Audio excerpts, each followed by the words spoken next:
Story 1. The Haunting of Pentridge Prison. The Ghost of Frederick Bailey.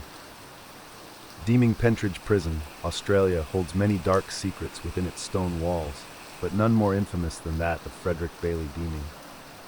A man with a chilling history of murder, Deeming was executed in 1892 for the brutal killing of his wife and children. His name was whispered in fear, even after death, as strange occurrences began to plague the prison, especially around the cell that once held the notorious killer. Deeming's reputation as a violent man followed him into the grave, and some say he never truly left Pentridge.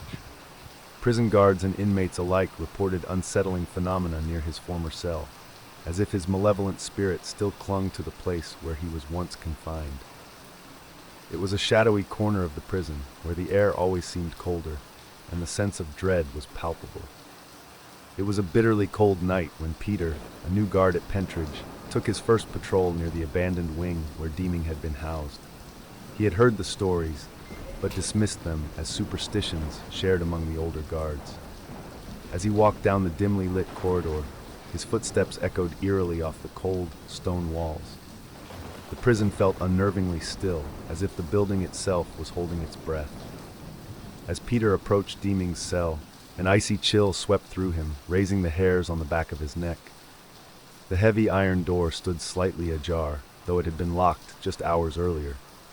With trembling hands, he pushed the door open further and was met with darkness that seemed deeper than anywhere else in the prison. And then, from within the shadows, he saw it, a faint, ghostly figure standing in the corner, the outline of a man, tall and imposing, just like Deeming had been in life. The figure was still, but its presence filled the small cell with an overwhelming sense of menace. Peter stood frozen, his heart pounding in his chest, unable to tear his eyes away from the spectral form. The apparition didn't move at first, but a low, unsettling sound began to fill the air, a soft, cruel laughter. Peter's blood ran cold as the sound grew louder, echoing off the walls of the narrow corridor. It was the kind of laughter that chilled you to the bone, a mocking, sinister sound that seemed to come from everywhere and nowhere at once. In a panic, Peter stumbled backward, dropping his flashlight. The beam rolled across the floor, casting flickering shadows on the walls, but when it passed over the corner again, the figure was gone. The laughter, however, persisted. It followed him as he ran down the hall, growing fainter only when he reached the well-lit central part of the prison. Shaken, Peter reported the incident to his superiors, but they merely shrugged it off, saying Deeming's ghost was well known among the guards. "He likes to play tricks," they said, their voices laced with uneasy humor. "But you'll get used to it." Peter wasn't the only one who had encountered Deeming's ghost. Over the years, many guards had reported strange happenings near his cell. Objects moved on their own, doors that were locked would swing open without explanation, and on more than one occasion, the sound of footsteps would echo through the hall, though no one could be seen.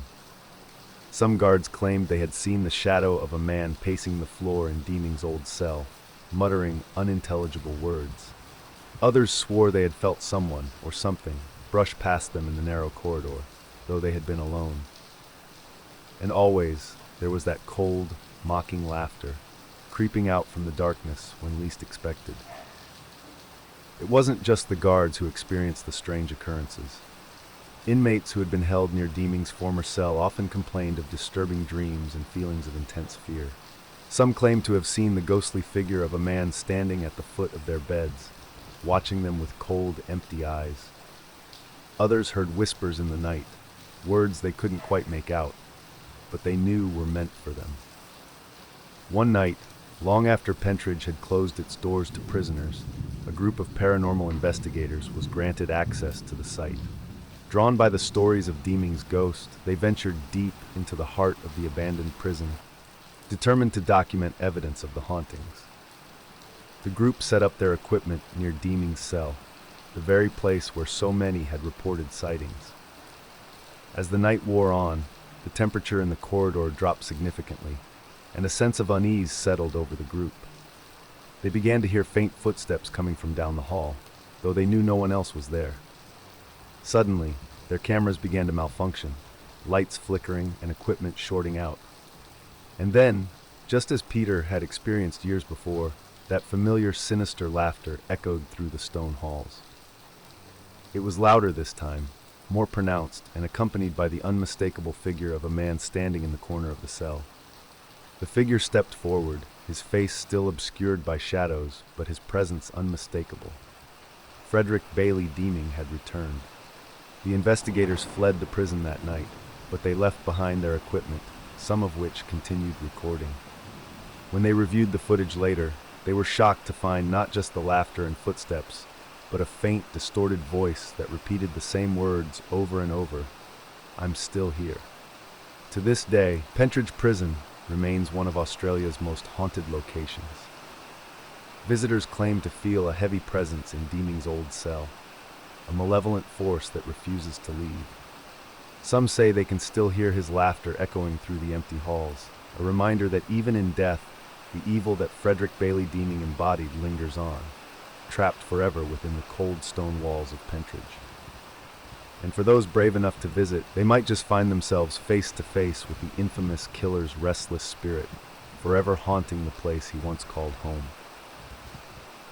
Frederick Bailey Deeming's legacy of terror did not end with his execution, and for as long as Pentridge stands, neither will his haunting presence. Story 2. The Haunting of the White-Eyed Woman, a ghost story from a hospital in England. It started with whispers. Nurses, doctors, and even patients at the old hospital in the English countryside began to speak in hushed tones about the woman in white. She was always seen in the dead of night, wandering the dimly lit hallways, her figure draped in an old-fashioned hospital gown. Her presence was unnerving, but it wasn't just the pale dress or her slow, aimless walk that sent chills down the spines of those who witnessed her. It was her face. Her eyes were hollow. Where her eyes should have been were only empty, black voids, staring back at anyone unfortunate enough to encounter her. Some said they could feel her gaze, even though there were no eyes to be seen. Others claimed they could hear her faint whispers, though they couldn't make out the words. The eerie figure quickly became the source of terrifying stories, spreading like wildfire among the hospital staff. For years, the hospital had seen its share of tragedies: patients who never made it through their operations, children who succumbed to illness, and even the occasional staff member who couldn't bear the emotional toll. But none of these tragic souls seemed to linger in the halls like her. No one knew who she was or where she came from. But those who saw her often reported feeling cold, a biting chill that sank deep into their bones, as if the air around her drained the warmth from the living. And then there were those eyes, those dark, vacant holes, forever staring into the void, making anyone who locked eyes with her feel as though their soul had been momentarily touched by death. Laura had heard the stories from the veteran nurses.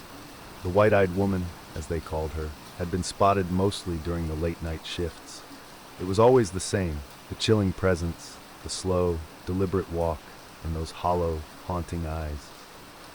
Laura had been working at the hospital for only 6 months, but she had already become well acquainted with the eerie stillness of the graveyard shift. The long, quiet hours allowed her mind to wander, especially on nights when the hospital seemed almost deserted. She often told herself the stories were just tall tales to scare new nurses like her, designed to keep them on edge. But one night, everything changed. It was a particularly quiet evening, with only a few patients in recovery. Laura was doing her rounds in one of the older wings of the hospital, a section that had been around for over a century. The air always felt heavy there, as if the walls themselves were weighed down by decades of sorrow and loss. As she moved down the corridor, a chill suddenly enveloped her. The temperature seemed to drop in an instant. Laura pulled her jacket tighter around her, but it did little to fend off the cold, and then she saw her. At the far end of the hall, there stood the figure of a woman. She was dressed in a faded white gown, her body almost translucent under the dim hospital lights. Laura's heart began to race as she squinted to see more clearly. The woman was slowly moving towards her, gliding more than walking. Laura froze. The stories couldn't be true, could they? She tried to rationalize it. Maybe it was just a confused patient who had wandered out of their room. But as the figure approached, Laura saw the woman's face, those eyes, or rather, the absence of them. Two dark, empty sockets stared directly at her, void of any life or humanity. Laura's breath caught in her throat as the cold intensified. The woman stopped just a few feet away from her, the air thick with an oppressive silence. Suddenly, the woman let out a soft, barely audible whisper. Laura couldn't understand the words, but they carried an overwhelming sense of sorrow and longing, as though the woman was trapped between worlds, forever lost in the space between life and death. After that night, Laura couldn't shake the encounter from her mind. She needed answers. Who was this woman? Why did her spirit remain tied to the hospital? Determined to uncover the truth, Laura began digging through old hospital records, trying to match the stories of the white-eyed woman to a real person. It wasn't easy. Decades of paperwork, patient deaths, and hospital transfers made the search almost impossible. But after weeks of investigation, she found something. A patient named Mary Caro, admitted over 50 years ago. Mary had been placed in the hospital for a routine operation, but due to negligence from the staff, she had suffered a fatal complication during surgery. The hospital had tried to cover it up, blaming her death on unavoidable circumstances. But rumors spread that Mary's death had been due to improper care and a lack of attention from the overwhelmed staff. The worst part, Mary's eyes had been damaged during her surgery, leading to her blindness before she passed. It was said she had died in great pain, her final moments filled with terror and agony. Had her spirit remained in the hospital, seeking some form of justice or peace that had been denied her in life? Laura knew she needed to confront the ghost, though the thought terrified her. She returned to the old wing late one night, her heart pounding as she walked the same corridor where she had seen the apparition. The air was thick with tension, every shadow seeming to move out of the corner of her eye. And then, there she was, Mary Caro, the white-eyed woman, standing in the middle of the hall. This time, Laura didn't freeze in terror. She took a step forward, her voice trembling as she whispered, "Mary, I know what happened to you. I'm sorry." The ghost stood still, her dark eyes piercing through the darkness. For a moment, nothing happened. Then a soft, sorrowful wail echoed through the corridor, the sound reverberating off the walls.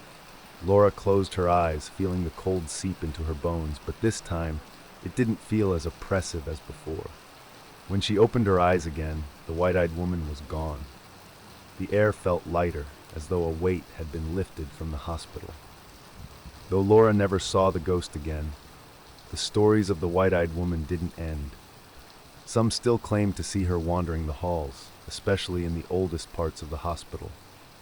But those who have encountered her since say her presence is less frightening now, more of a shadow of sorrow than terror. Yet on certain nights, if you listen closely, you can still hear the faint whispers of a woman whose soul was never truly at peace. And if you're unlucky enough to look into the shadows, you might just catch a glimpse of those dark, empty eyes, staring straight into your soul, searching for the justice that never came. The white-eyed woman's story is a reminder that not all who die find peace, and some spirits linger, bound to the places where their lives were unjustly taken. Story 3, The Haunting of Bodmin Jail, the ghost of Selina Wadge and her cry for a child. In the heart of Cornwall, England, Bodmin Jail stands as a stone monument to death, punishment, and suffering. Built in 1779, its dark history is steeped in the blood of countless prisoners, but no spirit stirs the prison's haunted halls as much as Selina Wadge, a woman hanged for the most unforgivable crime in Victorian England, the murder of her own child. It was in 1878 that Selina, desperate and destitute, was arrested and charged with the drowning of her youngest son, Henry. She was a single mother with little support, struggling to survive. Henry, a boy of only 2 years, was found lifeless in a well, his small, cold body retrieved from the waters that had claimed him. The court was merciless, as was the public. The gallows at Bodmin Jail waited for Selina, who pleaded that it had been an accident.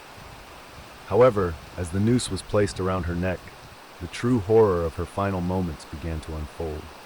Witnesses claimed that, as the executioner prepared to pull the lever, Selina wailed. Her screams pierced the cold morning air, echoing through the stone walls of the prison. She begged for forgiveness, but more than that, she cried for her son. "Henry! Henry!" she screamed with desperation, her voice filled with an agony that was not just fear of death, but something more haunting. A mother's eternal guilt. When the trapdoor opened and her body dropped, the silence that followed seemed to last forever. The prison was never the same after that day. But for some, the silence wasn't the end. Years passed, and Bodmin Jail became a decaying relic of England's brutal past. But stories of Selina Wadj never left the old walls. Visitors and staff alike began to speak of strange occurrences, always centered around the area where she had been hanged.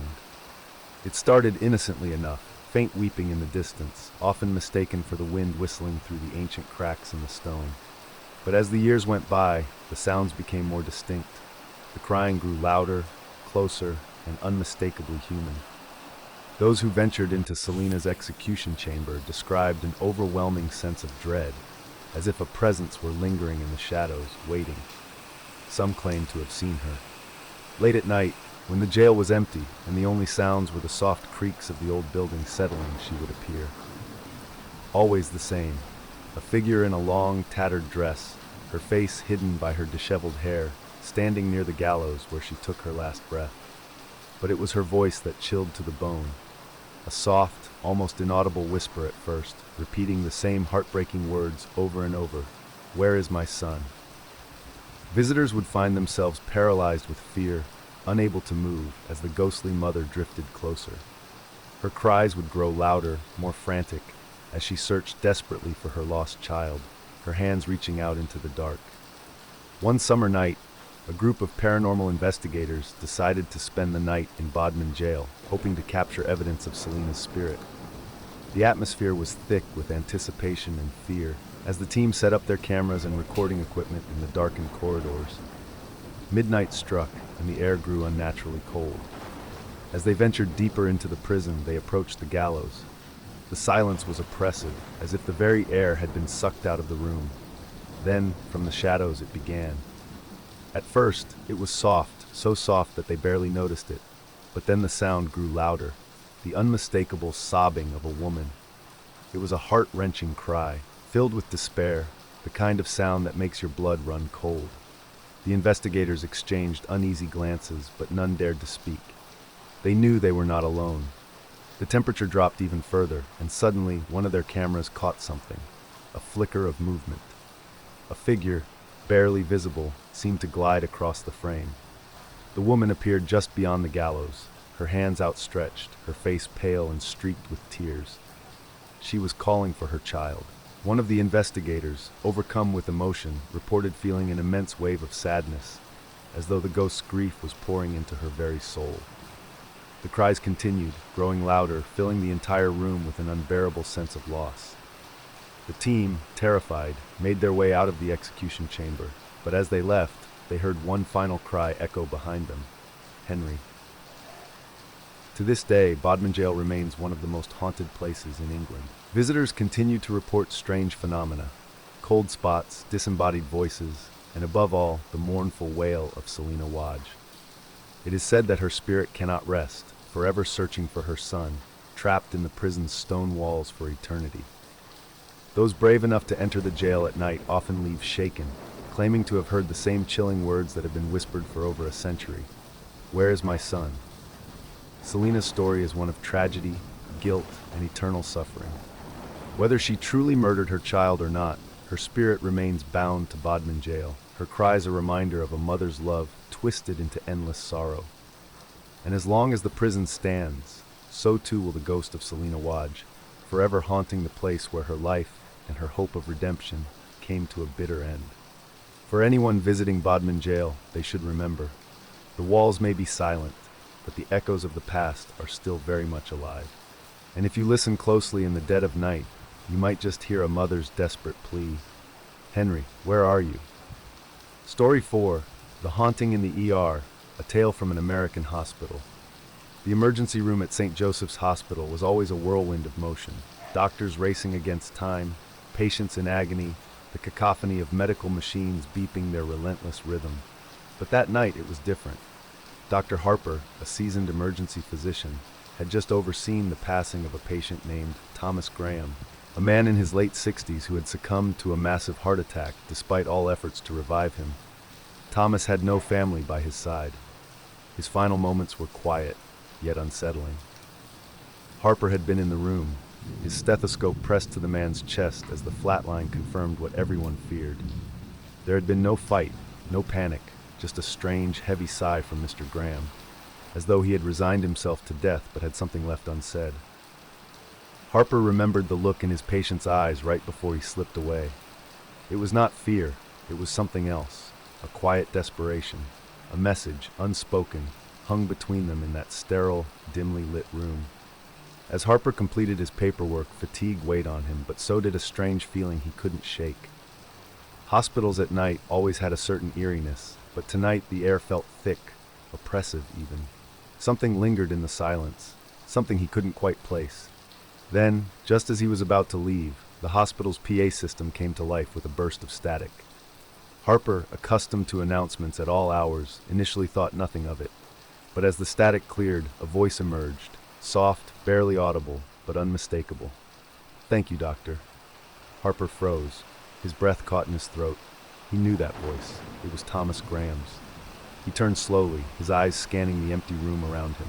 No one was at the nurse's station, and the ER was unusually quiet. But the voice continued, just as clear as before. "I'm ready now." The blood drained from Harper's face. His hand instinctively gripped the edge of the counter. This wasn't happening. He had pronounced Thomas Graham dead just moments ago. His body was already on its way to the morgue. Yet here was his voice, speaking from beyond the grave. The silence that followed the message was deafening.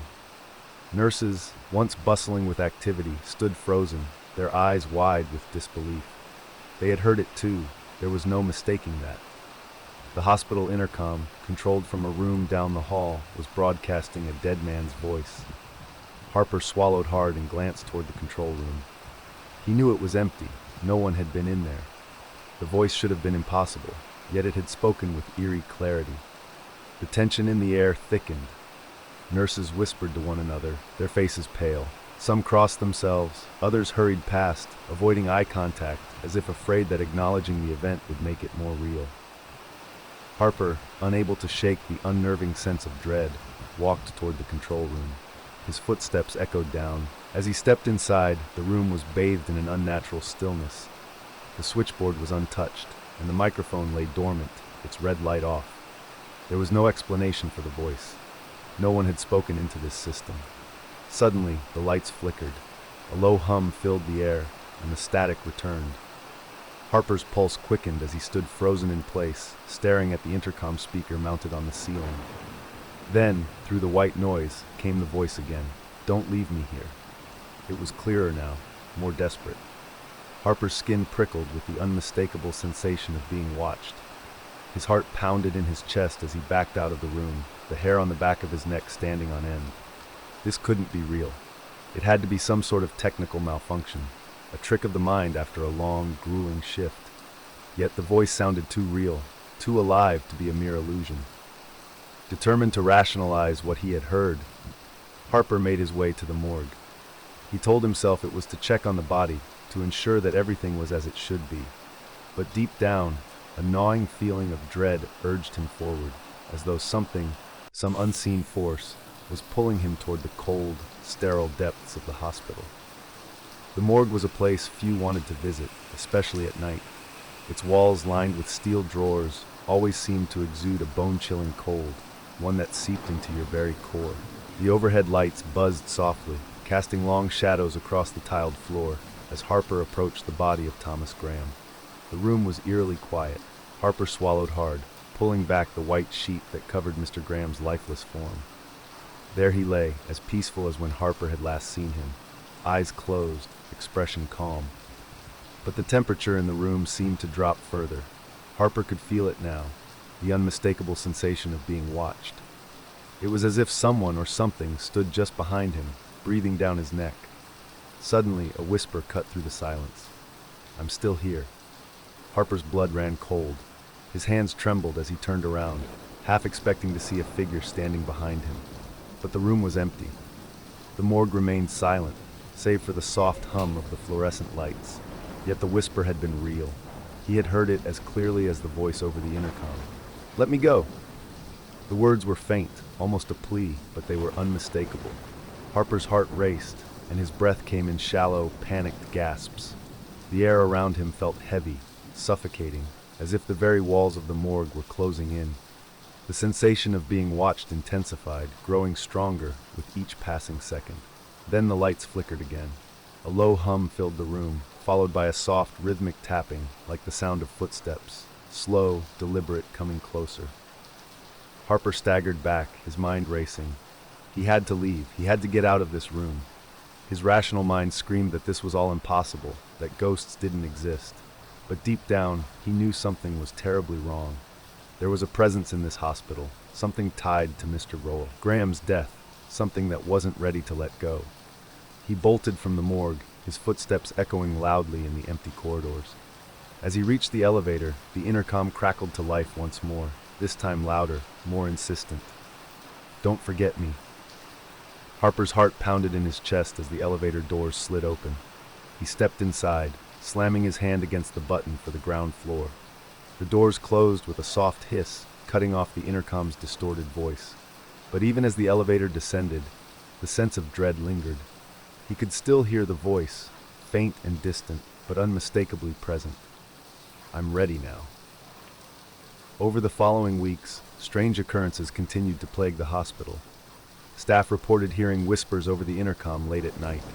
Objects moved on their own, and cold spots appeared in the hallways, sending shivers down the spines of those who passed through them. Though the hospital administration tried to downplay the events, rumors spread like wildfire. Patients and staff alike began to avoid certain areas of the building after dark. Some claimed to have seen shadowy figures moving through the halls, while others swore they heard faint, ghostly voices calling out for help. As for Dr. Harper, he couldn't shake the feeling that something had followed him home. Late at night, in the quiet of his apartment, he often found himself listening, straining to hear the faintest echo of a voice that refused to be silenced. The haunting presence of Thomas Graham lingered still, trapped between life and death, searching for peace in a world that had forgotten him. And Harper knew, deep down, that no matter how far he ran, no matter how much time passed, that voice would follow him, forever. This haunting tale remains a mystery, a chilling reminder that some souls never truly leave, their final words echoing through the halls of the living. And if you find yourself in that hospital late at night, when the lights flicker and the intercom crackles, listen closely, because you might hear a voice from beyond, still waiting for its final goodbye. Story 5. Waverly Hills Sanatorium, the haunting shadows of lost souls.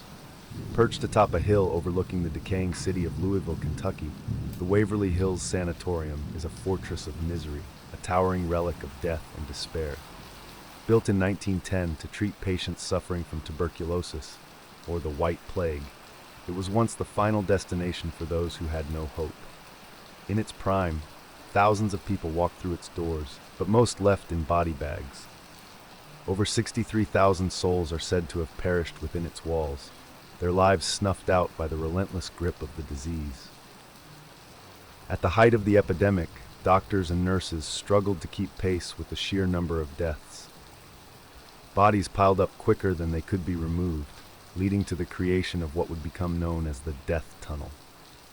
This underground chute, 500 feet long, was used to discreetly transport corpses away from the main hospital to avoid alarming the still living patients. The tunnel remains there today, an ominous passage of sorrow and death, echoing with the whispers of those who never made it out alive. Many believe that the souls of the lost patients, and perhaps even some of the doctors and nurses who treated them, still linger within the walls of Waverly Hills.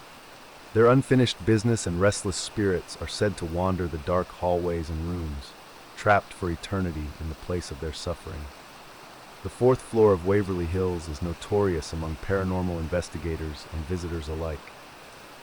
If any part of the hospital is truly haunted, it is this floor.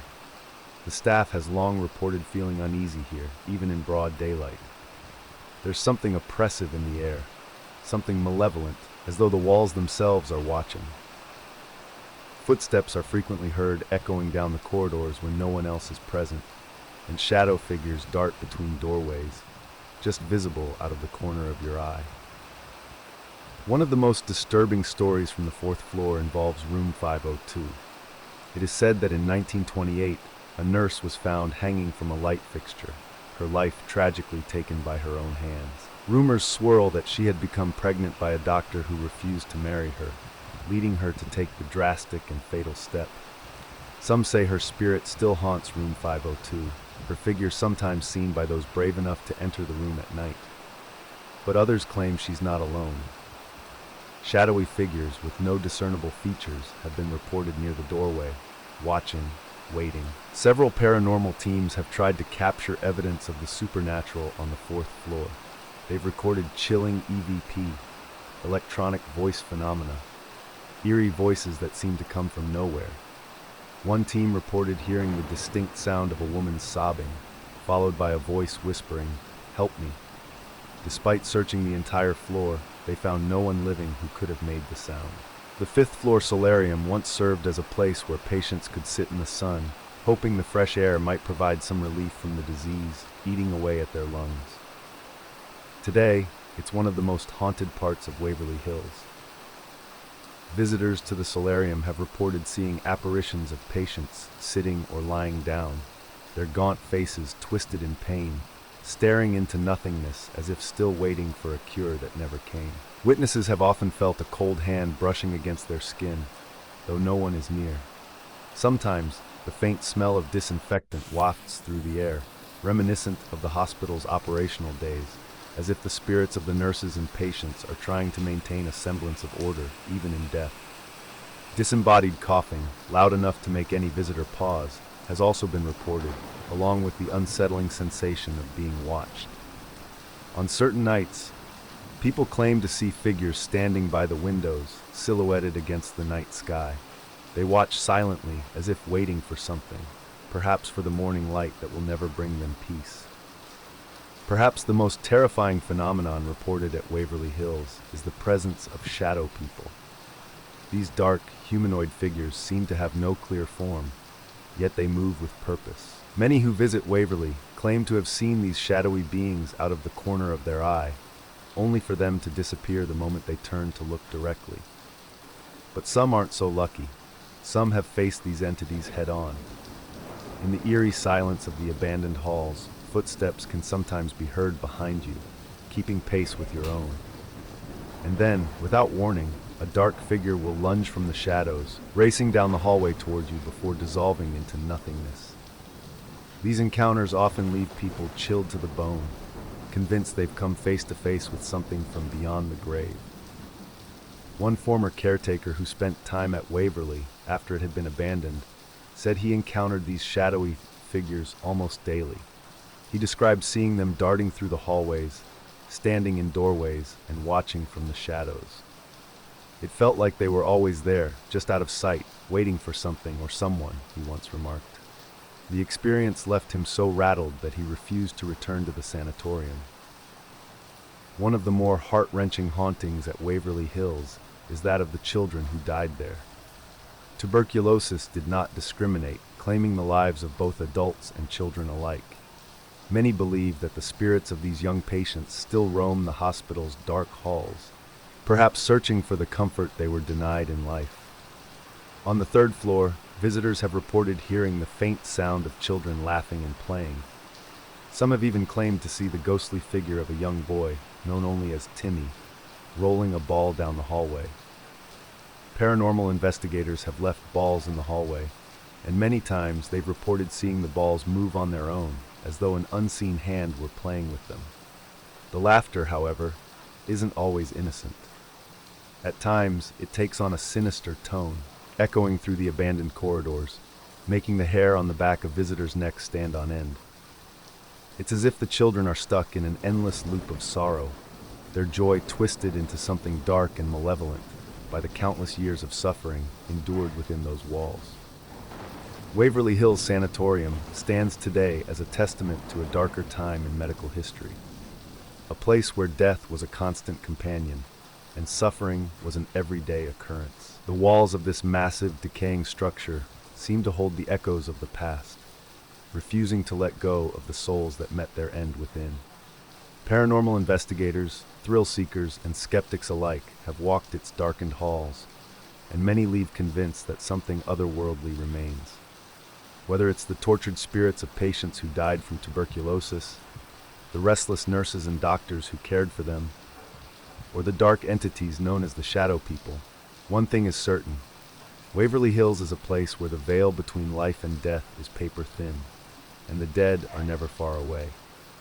Some say that if you listen closely enough in the stillness of the night, you can still hear the faint coughs of the dying, the creaking of hospital beds, and the echo of footsteps in the death tunnel, footsteps that belong to no one living. Waverly Hills Sanatorium isn't just a haunted building. It's a living relic of tragedy, death, and the souls who are too lost to move on. It remains one of the most haunted locations in America, and those who visit are never quite the same after leaving its cursed grounds. Story 6. The Haunting of the Bell Witch, a Tale of Terror. In the heart of rural Tennessee, amidst rolling hills and dense forests, stood the modest homestead of the Bell family, an unassuming place destined to become the epicenter of one of America's most chilling paranormal tales. It was the early 19th century, a time when superstitions ran deep and the very air crackled with the unseen forces of the supernatural. Little did the Bell family know that a malevolent spirit was lurking just beyond the veil of their everyday lives, ready to unleash a torrent of horror upon them. It began innocently enough, with strange noises echoing through the night, a scratching, a tapping, a whispering wind that seemed to carry ominous messages. The youngest daughter, little Betsy Bell, was the first to experience the phenomenon. She reported seeing shadows flit past her window, dark figures that melted away when confronted. Her once serene sleep turned into a battleground of nightmares, where she would wake screaming, her tiny body trembling in fear. As the days turned to weeks, the disturbances escalated. The Bell family would hear the sounds of heavy footsteps pacing outside their doors, accompanied by low, eerie voices that seemed to chant their names. The entity, which would soon be known as the Bell Witch, began to make its presence felt in increasingly violent ways. Dishes were hurled across the room, furniture was upended, and an unseen force began to slap and pinch the family members, leaving bruises that blossomed like dark flowers upon their skin. One fateful evening, as the sun dipped below the horizon, casting long shadows across the fields, John Bell, the family patriarch, decided enough was enough. With a heart full of determination, he set out to confront this unseen tormentor. Gathering the family together, they held hands in a circle, calling upon the spirit to reveal itself. To their astonishment, a voice answered, a deep, chilling voice that echoed in the night like a mournful dirge. "I am the Bell Witch," it proclaimed, the very air growing colder with each syllable. The family shuddered as the voice revealed intimate secrets of their lives, laying bare their fears and regrets for all to hear. It spoke with a twisted sense of delight, recounting their struggles and sins with glee, as if feasting upon their despair. The witch declared her intent to haunt the family, claiming to have come to avenge a wrong done to her in life. From that night on, the Bell Witch's wrath knew no bounds. She focused her fury on Betsy, tormenting the young girl with relentless harassment. The spirit would yank her hair, pull her from her bed, and even scratch her face with invisible claws. Betsy became a shell of her former self, living in a perpetual state of dread, her laughter replaced with hollow echoes of fear. As the supernatural torment intensified, the Bell family sought the help of their neighbors and local ministers, hoping to rid themselves of the vile spirit. They organized seances, calling upon spiritualists to communicate with the witch and plead for her to depart. But every attempt met with failure. The witch reveled in the chaos she had wrought, mocking the family and their futile efforts to free themselves from her grasp. Stranger still were the revelations that emerged from the spirit. It claimed to be the restless soul of a woman wronged, a victim of injustice, and the Bell family learned that John Bell himself had a dark past. The witch spoke of land disputes and betrayals, revealing secrets that had long been buried. The family was torn apart by fear and guilt, their home a battleground for warring spirits. One evening, during a particularly tumultuous confrontation, the witch revealed her ultimate plan: to kill John Bell himself. She vowed that he would pay for the sins of his past. And it was in that moment that the family realized they were entangled in something far darker than they could ever have imagined. In the winter of 1820, the tension reached its peak. John Bell, weary from the relentless torment, succumbed to illness, though many whispered it was the work of the witch. As he lay dying, the witch's voice grew louder, echoing through the house like the tolling of a death knell. The family gathered around his bedside, witnessing the malevolent spirit snatch away the last vestiges of his strength. In a final desperate attempt to save their father, Betsy and her siblings confronted the witch one last time. Armed with the love of their family and the hope of banishing her, they gathered their courage and faced the entity in a showdown that would determine their fates. But the Bell Witch, cunning and cruel, only laughed, her voice dripping with disdain. "You cannot defeat me. I am the embodiment of your fears, your regrets," she hissed. "You have invited me into your lives, and now I will never leave." And with that, she unleashed a cacophony of violence. Objects flew, windows shattered, and the air was thick with terror. In the midst of the chaos, John Bell took his last breath, and the room fell silent. The witch's laughter echoed in the stillness, a haunting reminder of her victory. After John's death, the torment seemed to abate. Some believed the witch had achieved her vengeance and had moved on, while others insisted she still lingered, watching over the Bell family from the shadows. Betsy, traumatized and forever changed, eventually left her home, unable to bear the memories of the horrors she had endured. The Bell Witch legend grew over the years, becoming a chilling story passed down through generations. People traveled from afar to visit the site of the Bell family home, eager to catch a glimpse of the entity that had haunted them. Many claimed to feel a cold presence, a whisper on the wind, or a fleeting shadow out of the corner of their eye. Today, the tale of the Bell Witch serves as a reminder of the thin veil between our world and the next. It is a cautionary tale of the darkness that can dwell within, a story woven into the very fabric of Tennessee folklore. The spirit of the Bell Witch is said to still roam the woods, a malevolent force waiting for the next unsuspecting soul to cross her path. A chilling specter forever entwined in the shadows, reminding us that some hauntings are not merely figments of our imagination, but echoes of the past that refuse to fade away.